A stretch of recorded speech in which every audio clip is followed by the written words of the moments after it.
Greetings, you sexy beast. Today we are going to play another game I found on the internet, and it's called CuttleBone. I don't know what the name, if the name actually implies anything, but anyways, let's get this started.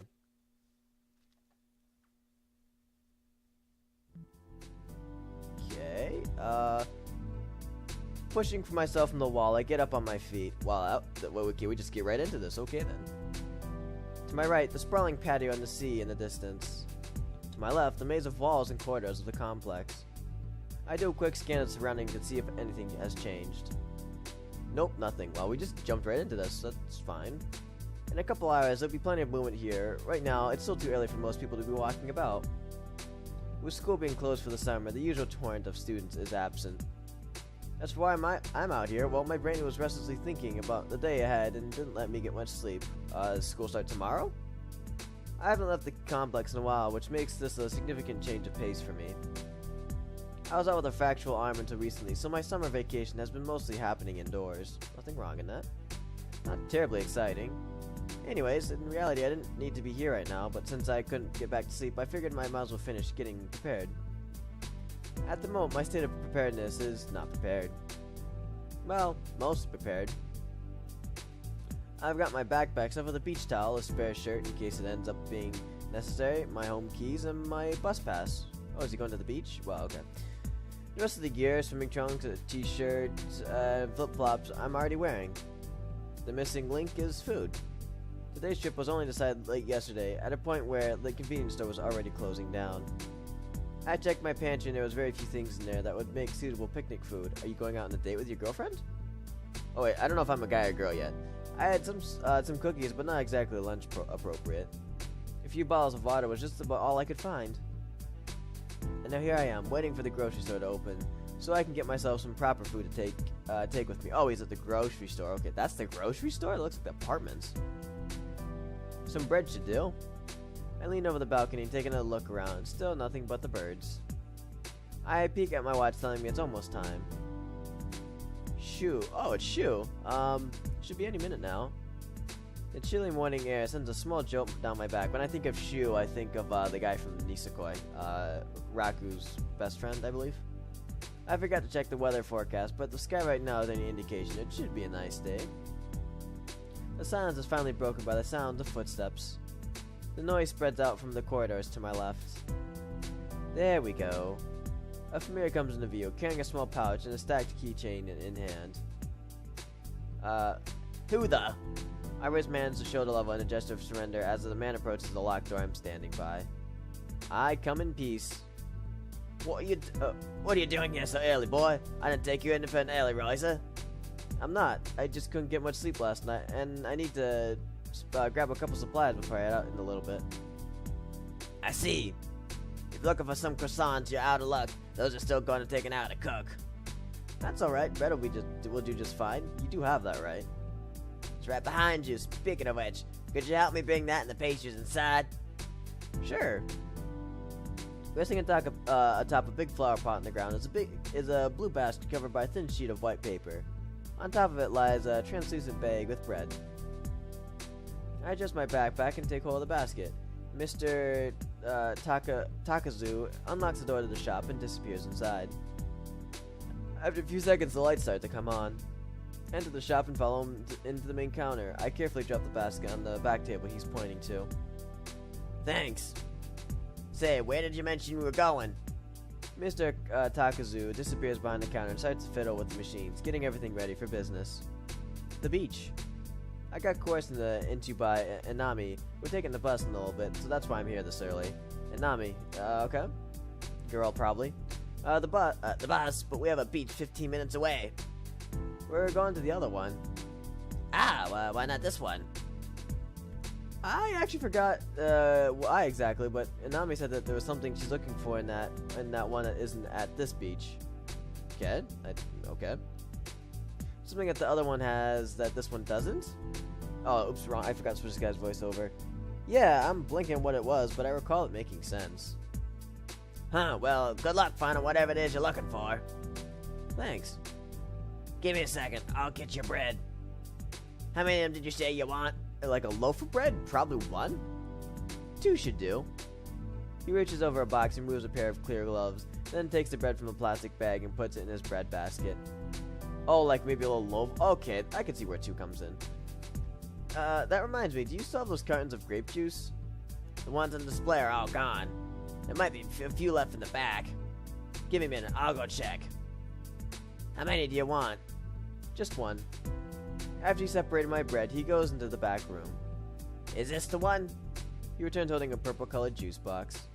Yep, that's it. Thank you very much. You're going out with that Nami girl, huh? Good for you. You're looking a bit pale.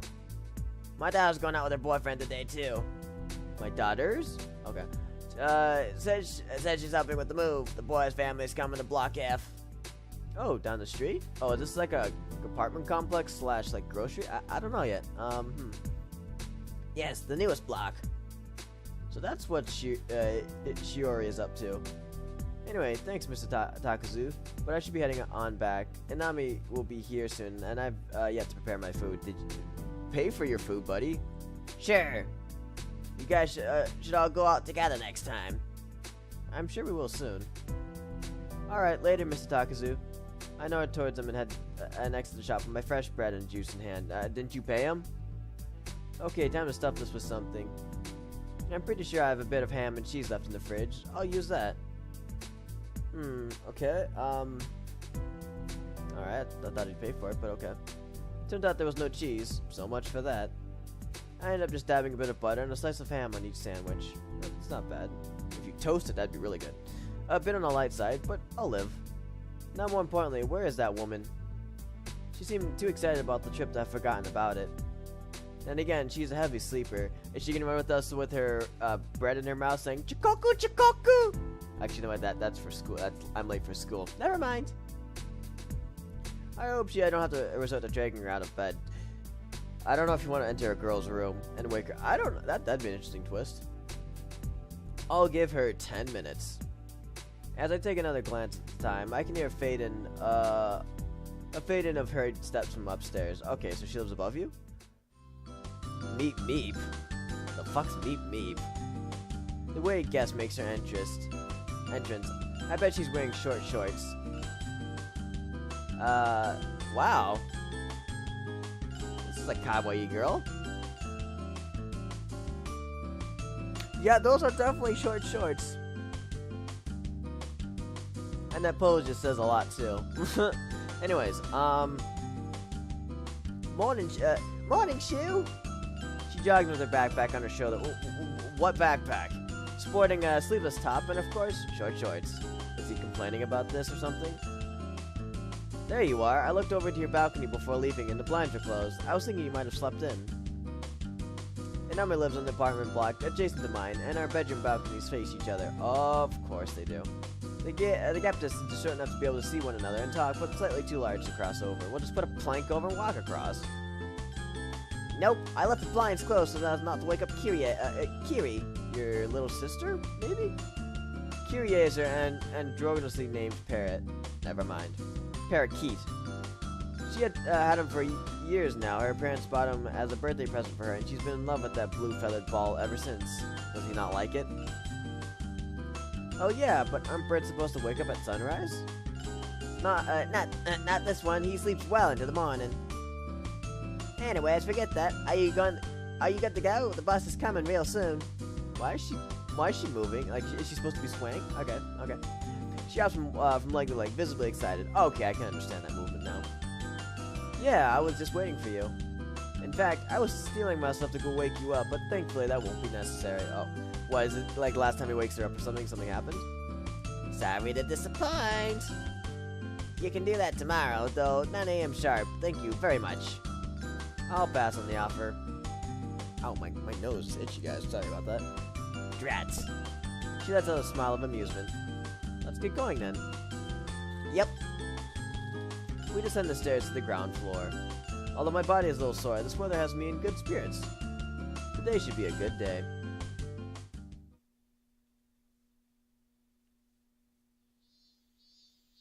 Wow, that just looks like a desert.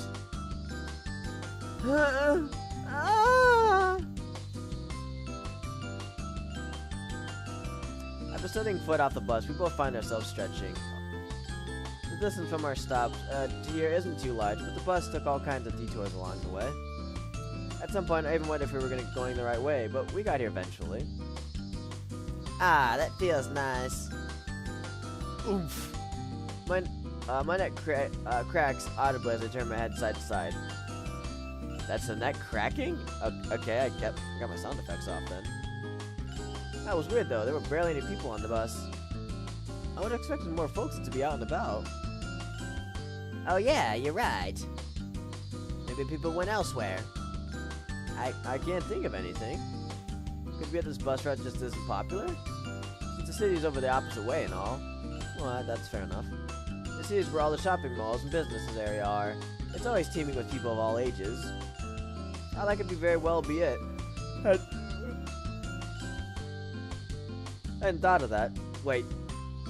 Didn't it just say shoot? Did he? Okay, whatever. I'm not gonna think too hard on this. Which is A-okay with me, because I get to have you to myself. You and me both. Nami's always been adverse to crowds. I've been too, guys. With time, she's gotten better at coping with it, but sometimes she still has some anxiety problems. I do too. Well, not anxiety problems, I just don't prefer it. They manifest primarily during excursions or whenever there's some big local events. She looks like a cheery girl at a glance, but once you hang around her for a while, you start to see the symptoms. Sudden, unexpected trips to the bathroom, awkward walking pace, fidgeting. It can get quite hairy. I'm not sure what, if anything, caused this. No big drama that I can think of, at least since I met her. And for some reason, the people around the complex don't make her nervous. Maybe it's because only a small portion of the residents are ever gathered outside at any given time. Or she's friends with them, there's nothing wrong in that. Or perhaps it's because they don't feel like strangers at all to her, since she's been living around them for most of her life. Oh my goodness!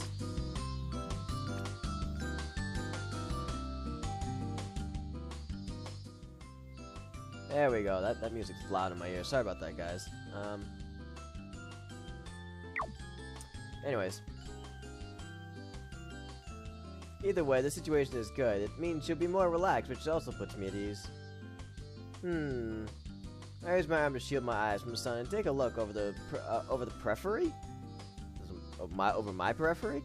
Trying to spot the most convenient path to the beach. Just ahead I notice a boardwalk a meter or two high, bridging the side of the street to the sandy part of the beach. Seems like our course is set. Hinami, let's go that way. I raise my hand towards the direction of the boardwalk. Wah! I'm suddenly assaulted in the face with some sort of slimy liquid. Okay. I flail my arms around and hit the arms of my aggressor. Ow! Hold still, Shu! What are you doing, woman? And yuck, what is that? Sunscreen. Now hold still, will you? Funny fact, guys, I don't actually use sunscreen. It doesn't actually seem to do a lot for me. I've only sunburned once in my life, and that was on my knees. So, anyways, there you go. Some facts about me. You just need to remind me, and I'd do it myself. This approach is totally unnecessary. She threw the sunscreen at me? Okay, that's a bit weird. I want my lawyer. Yeah, nice try, bro. You always refuse to put it on. Well, that's because I usually never spend enough time in the sun to get burned. Okay, we're spending the whole day here, so that won't work. Now, buckle up. You'd have to be a crazy person to hang out in this scorching sun without sunscreen. So maybe I'm a bit crazy, guys, but I don't know. I don't actually, like, I don't burn that bad. I just get really, really tan. Can confirm. I'm a crazy person. Come on, sit down and take your shirt off. I'll take care of your back for you. Oh, can I take care of your... But actually, I don't think she's wearing anything underneath that, so maybe you should take that off. She pats the middle seat and gives me a mischievous smile. Oh, boy. I look around for any passerbys and see none. It really is a ghost town around these parts. Jeez. After a bit of apprehension, I resign myself to her orders. This isn't a fight worth fighting. I lay my backpack on top of the free seat and pull my shirt off. I take up the middle seat and face away from her. She reaches over me and puts her backpack next to mine, then sits behind me. The lid of the sunscreen bottle opens with a snap, and she pours some of it over my shoulder blades. Her cool hands press over the cream, and she spreads it around thoroughly. I'm reminded of watching her tennis practice sessions and the way she controls the racket and the ball. That is random as hell. Maybe that's why her hand movements feel so firm. Okay, that does make a bit more sense. Not in an unpleasant way, mind you. Feels nice, actually. I wouldn't mind one of these every once in a while. I may have just gained a new reverence for tennis. Here, spread this on your arms while I take care of your back. Her voice brings my drifting mind back to reality. She dangles the ball in front of me, and I take hold of it. Alright. I squeeze the ball upside down and scoop a bit of the sunscreen into my left hand. It smells nice. Do you need help, or does it not hurt anymore? She references my fractured arm. It's good now. This much strain won't hurt anymore. Okay, then. I spread the cream around my arms until it turns transparent. On my left wrist, I feel scar tissue from the injury. Yep, no pain. I still can't do moderate heavy lifting, but regular everyday exercise is fine.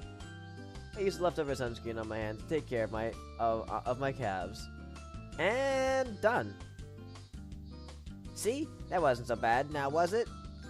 No, can I do you now? Yeah. I guess I did over-dramatize it in my head. We have all of our incomprehensible, stubborn ways, and mine mostly revolve around sticky substances. Here, your sunscreen. Hold on to it, your turn, Chief. Oh, your turn. What? Okay. She gives me a smile and clasps her hand to the bottom end of her top. Oh boy, this could go places. Come on, there's no one around, and I already did yours. Oh boy. Fair enough. He's like, okay, you know what? Let's just go with it. Sure. Anyways, guys, I'm gonna leave this episode here. Right before we get to the steamy stuff, you know, because it's hot and all. Bad pun. Moving on. Anyways, thank you so much for watching, and I will see you sexy bucket gamers in the next episode, whenever I come out with it. So I will see you guys later.